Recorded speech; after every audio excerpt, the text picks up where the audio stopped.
So today we're visiting our friends up at Ironroot in Denison to test out our next number 6 Celt whisky. We had a batch out, as you know, last year, and it's time to release that next one. So Nick and I are going to do some tasting. So let's go in and meet Robert and the crew here from Ironroot. Hey, good to see you again. Good to see you. Been a little bit. You ready to check on the new number 6 barrel? All right. New barrel? Yeah, let's go. So everyone, this is the original Celt number 6 cask that we laid down, about 3 years ago now, so when we actually released our first Celt whiskey. So this has still got some whiskey in it, but you can see we've been adding some additional barrels, and we'll be having some fun with that. So Robert, we're ready to taste. All right. So this guy's still at cast strength. I think we're sitting right about 112 proof right now. Yeah, so above the award-winning level, but it's about the same temperature as it is outside today. probably. I think it's even hotter out on that Let's concrete. see here. So this whiskey is gonna be warm. Yeah, it's a big boy.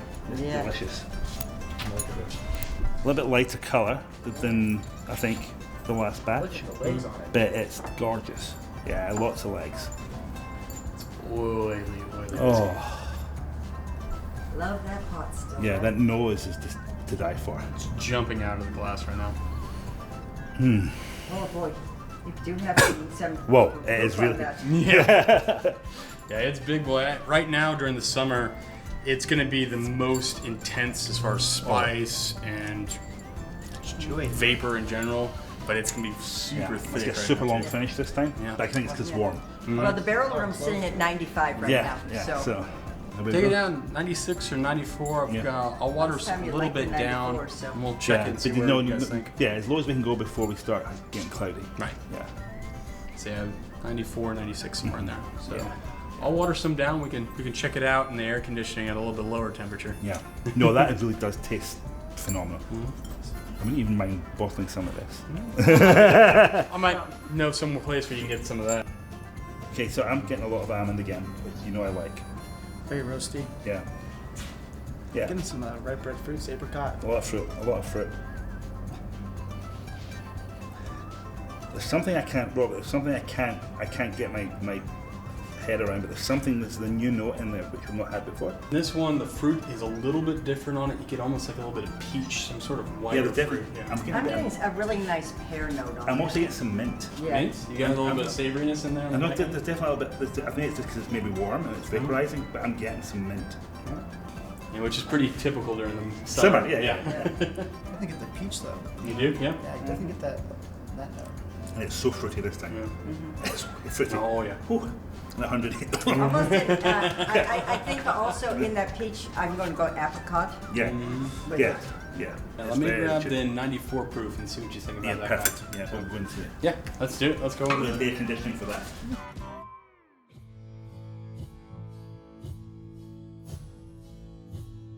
All right, guys. So a little bit earlier today, I pulled a sample out of that same barrel.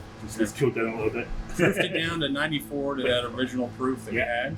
And Let's see how that can go. see what we like. So, if you would. Let's see if it likes air conditioning, right, Jay? Yeah.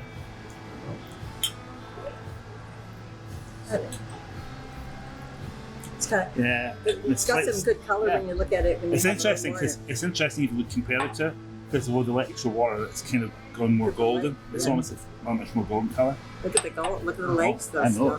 Yeah. The nose is marginally different. Oh, yeah, 'cause you're not getting the evaporation from Yeah. the heat. Yeah. It smells more like orange. The citrus is popping on there a little bit more, yeah.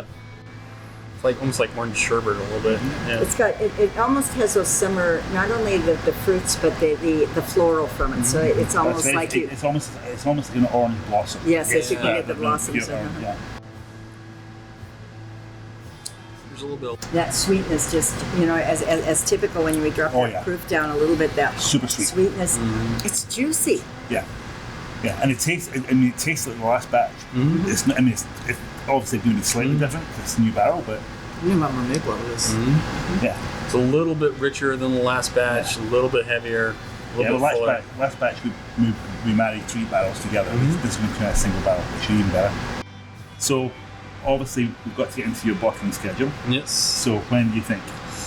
My feeling, I want to wait till after summer subsides a little bit. We want those barrels to calm down a little bit. We'll set bottling for the second week of September, and then we'll get it out to you guys after that. And then next thing we need to talk about is our wine French cask. It's true. So when we have product, we can maybe. So the next batch, is about a year younger than this. I've got a barrel I want you guys to try. Yeah. I'm thinking that might be a really good barrel to put into Riesling cask. Riesling, yeah. Yeah. Get a wine cask from our hidden hanger. From Hidden Hanger. That's the idea, to try and do something with a local. And we haven't done the anything from them in the wine finish. It'd be really, really fun. Yeah. Riesling, you said that's going to be a sweeter grape. It is. It's definitely a sweeter grape. They do a dry Riesling, so it's not like overly top sweet. It's going to be very, very fruity. We actually do have in our warehouse some wonderful Riesling brandy that we still we've done from those grapes. You want to grapes. try to kind of give you an idea of kind of fruit profile. Yeah. Overpowered if it's really robust. Yeah, you need to be careful how much we actually put into this barrel. Yeah, and that's going to be the thing that we'll look at how much we want to finish on it. Whether you want to do half or 70% or 80. I think maybe half, no more than half. The reason being is we still need to bring out our standard. Yeah, that's true. That is we true. don't want to not have stock for people. Yeah. And they hopefully, get very angry at us. Yeah, and hopefully we have more stock for retail this time, because last time it sold out in 20 minutes. Yeah. So we had talked about doing the next batch in a Riesling cask. So it kind of give you a good idea of what type of fruit the Riesling from North Texas tastes like. I've got a brandy that we've made from that specific grape. I think you're going to enjoy it. I think it'll give you a really good idea of what we're going to get out of the grape. So. We should have helped it up. You can notice the two together, so it's good. Whoa. This is not your Irish whiskey any longer, is it? How long has this been in the cask for? So this is 2-year-old. This particular one. How about the color? It's much darker. This is all French oak as well. Yeah. And French oak is going to give you a lot deeper color usually, and a lot more of the wood characteristic. Yeah. Yeah. And it's like a French oak. Yes, it's whiskey. French. Yeah.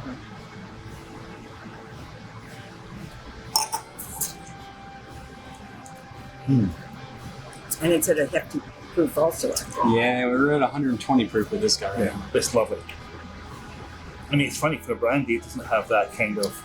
Sometimes with brandy and cognac, I find very kind of raw.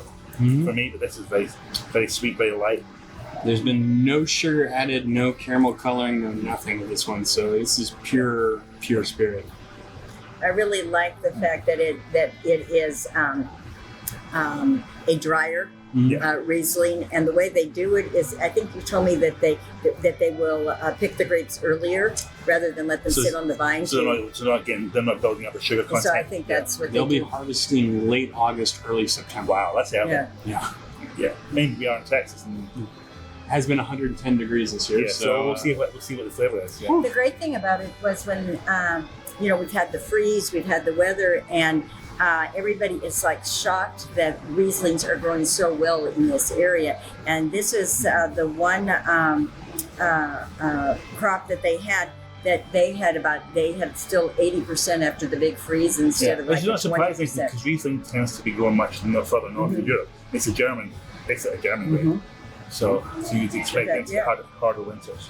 Harder winters, and apparently can handle hot summers, which is the crazy. Because they get continental weather, where they get the weather coming off from Russia, as opposed to the weather that you get down in France. They're still close to the coast, and it's like a lot of Mediterranean. Because mind you, they're getting really record temperatures now. It'll be interesting to see how the champagne season goes this year. It's going to be very different. Yeah, I think this will make a very interesting whiskey. I think so. Yeah. Cool. One last note, guys. We got a lot more coming up on Kel TV. Make sure you subscribe and hit that button down below to get all your latest updates from Kel TV and all the new features we got coming out. Cheers. All right, cool.